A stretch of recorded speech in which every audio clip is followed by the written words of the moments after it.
Akkam ooltan hordoftoota Oromoo Kids har'a barnoota IT akka beekumsa waliigalaatti tajaajilan qabannee isiniif dhiyaanneerra. Innis parts of computer yookiin immoo dameewwan kompiitaraa akka jedhudha akka qabannee dhiyaanne.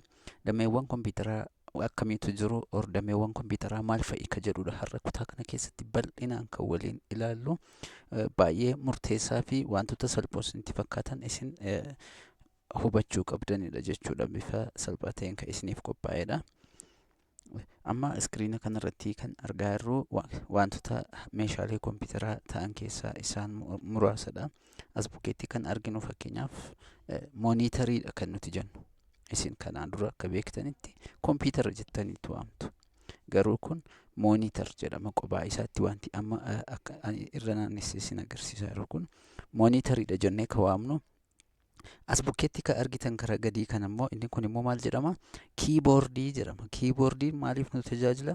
Wanta barbaannu tokko irratti barreessuudhaaf yookiin waan kompiitarri moonitariin keenya akka nu agarsiisu barbaannu tokko irratti katabuudhaaf yookiin irratti dalaguudhaaf kan nu dandeessisudha jechuudha. Moonitariin kiiboordiin inni adda biraan kan wajjin wal qabatu maawuziidha. Maawuziin kun akkuma agartani kun karaa right click jenna karaa kana ka jirtu isheen kun scroll jedhamti or oliif gadi deebisuudhaaf kan nu gargaartudha. Inni kun immoo karaa kana kan argamu immoo left click jedhama jechuudha. Yoo maawuzii harkaan qabdanii ilaaltan ni argitu jechuudha. Quba guddaa quba harka keenyaa isa quba guddaatti aanee jiru asirra qubachiifna. Isa dheeraa kanarra qubachiifna. Yoo barbaanne isa quba guddaatti aanee jiru ishee kana scrollii taasifna yookiin oliif gadi naannessina jechuudha. Kana maawuziidha kan nuti jennu. Inni adda biraan kun weebkaamiidha yookiin immoo kaameraa ittiin waraabuudhaaf nu gargaarudha jechuudha. Moonitarii keenya yookiin kompiitara keenya fayyadamuun akkaataa itti kaameraa waraabuu dandeenyudha. Inni kun miinii spiikariidha.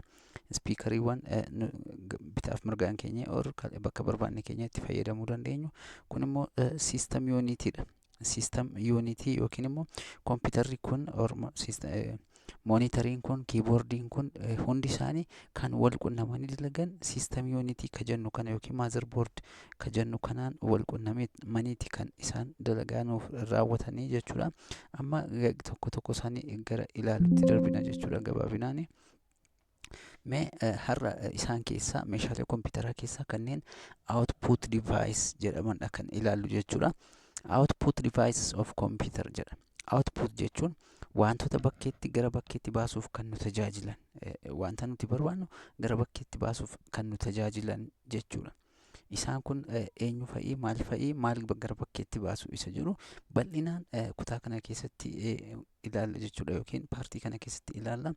Output device kan jennu output device allow to convert the electronic information into humans readable format jechuudha. Wanta bifa elektiroonikiitiin jiru gara maalitti jijjiira jechuudha. Odeeffannoo bifa elektiroonawaan qophaa'ee jiru gara human readable format or akka namaaf dubbifamutti or akka namaaf hubatamutti kan nu agarsiisuu danda'udha jechuudha. Output device akka nuti hubannu kan nu dandeessisu jechuudha.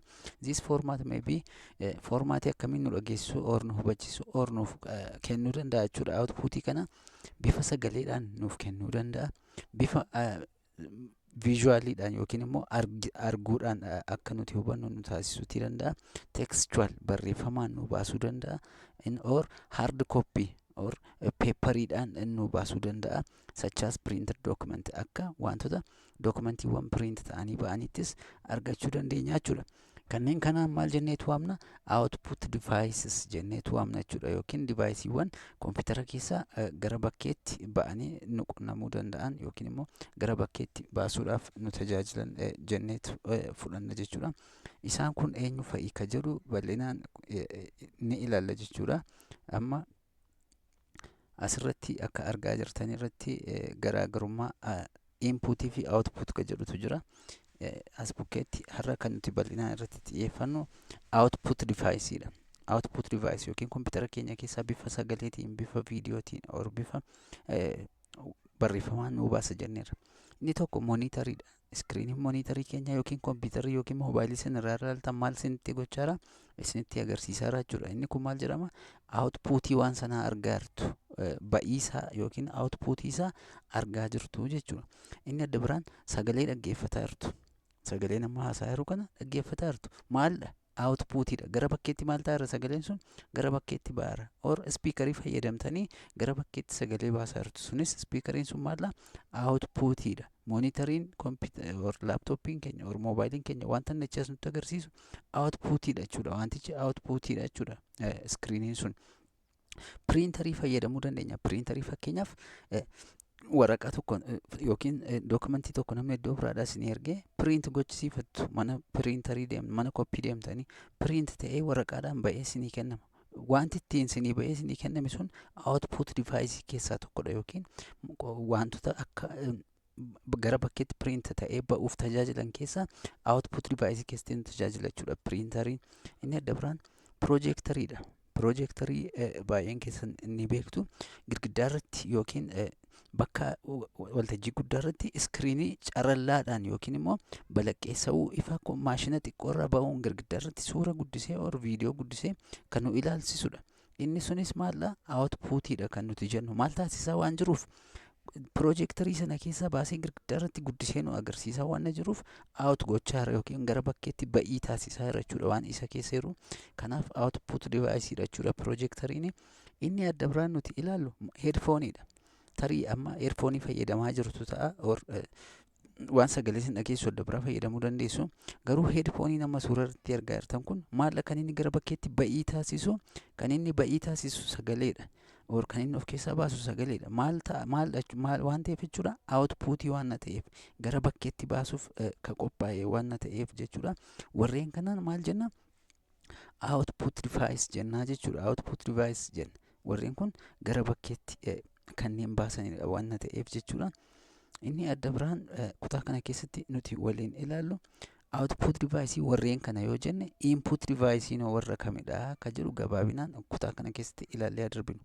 Input device immoo gara kompiitara keenyaatti galchuuf kan nu tajaajilan yookiin gara monitarii keenyaatti galchuuf siistama keenyaatti galchuuf kan nu tajaajilan immoo inni jalqabaa maawuziidha.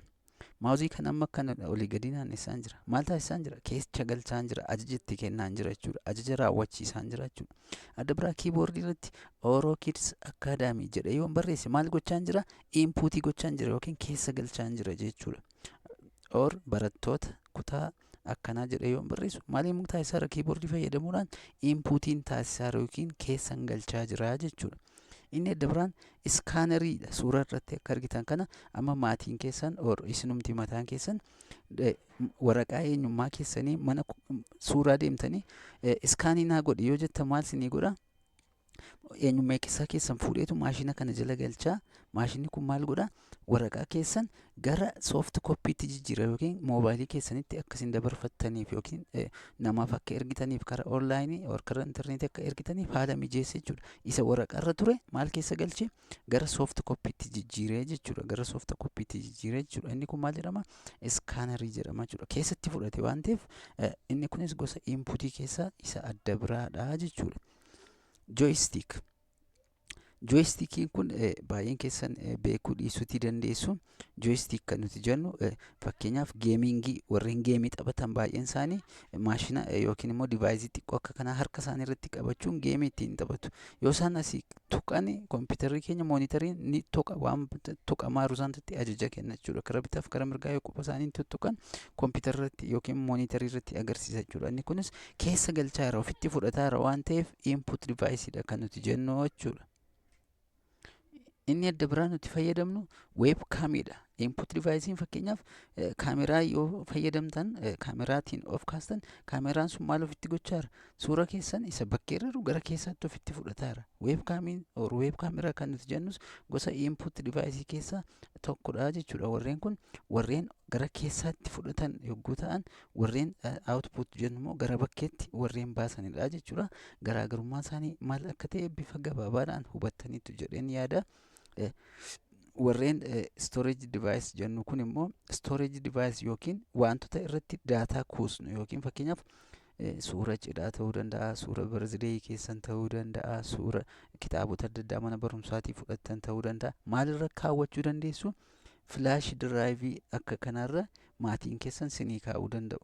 jechuudha. Filaashii akka kanarra fuudhanii namaafis dabarsuu danda'u, ofii isaanis kaawwachuu danda'u jechuudha. Warreen kun kuustuu yookiin storage device jenna. Meeshaa kuustuu yookiin storage device jenna. Flash driving kun xiqqaadha yoo jenne immoo hard disk isa guddaa bitachuudhaan hard disk irrattis haala kanaan suurota kuma hedduutti lakkaa'aman keessatti qabachuutii dandeenya. Memory cardis fudhachuu dandeenya bilbila keessan keessa bilbila maatii keessanii keessatti kan argattan. Kunis kuustuudha jechuudha. Nuu qabataa deema wanta nuti barbaannu haggisaa xiqqaa haa ta'us malee jechuudha. Kuustuudha inni kun storage driveidha. Floppy disk ka jennu kan kompiitaroota durii keessatti malee kompiitaroota ammaa keessatti hin argaman isa kana bukkee darbina. DVD kanas amma kompiitarooti gabaarra jiran dhiisaniitii jiru fayyadamaatiin jiranii warreen kana bifa storage deviceidhaan warreen olii kana sadan akka qabattanan abdii qaba. Gara isa itti aanutti yogguu darbinu input device fi output device bifa kanaan gabaabsinee waliin ilaalla jechuudha.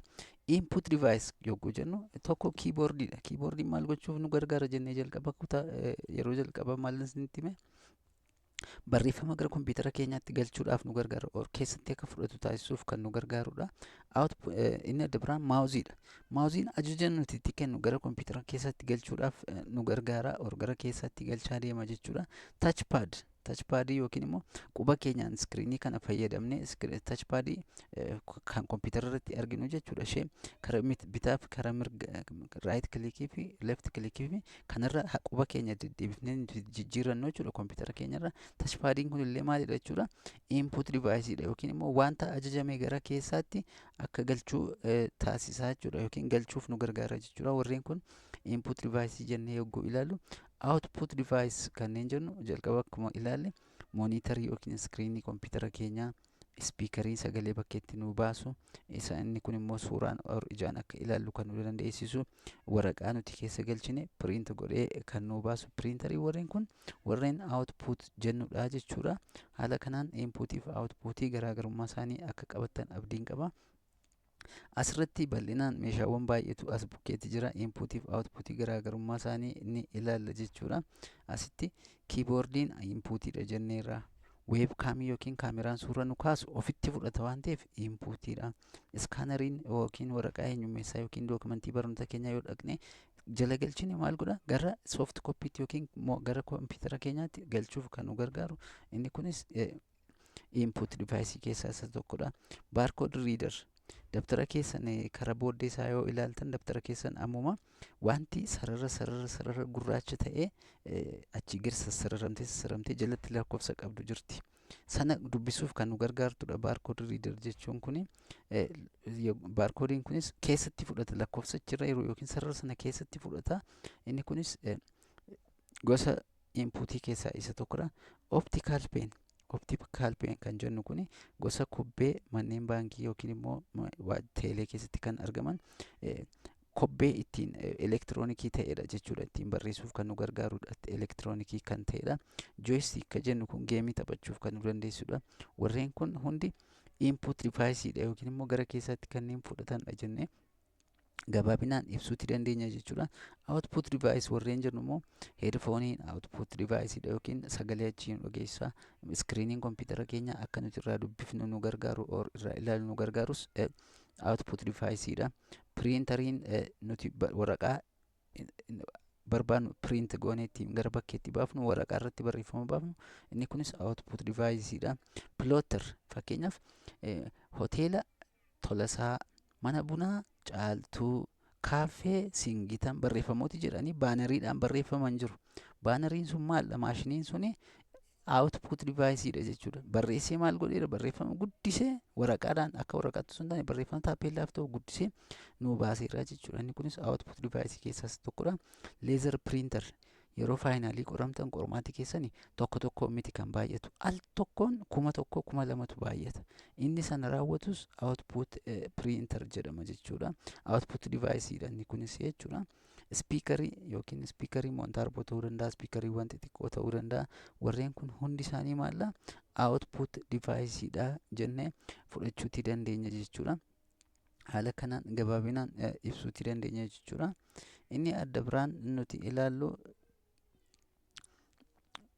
kuni qaama kompiitaraa or parts of laptop kan jennu kutaa kana isa kana as bukkeetti kaameraa kompiitara laaptooppii kanarratti kaameraan bakka kanatti argama.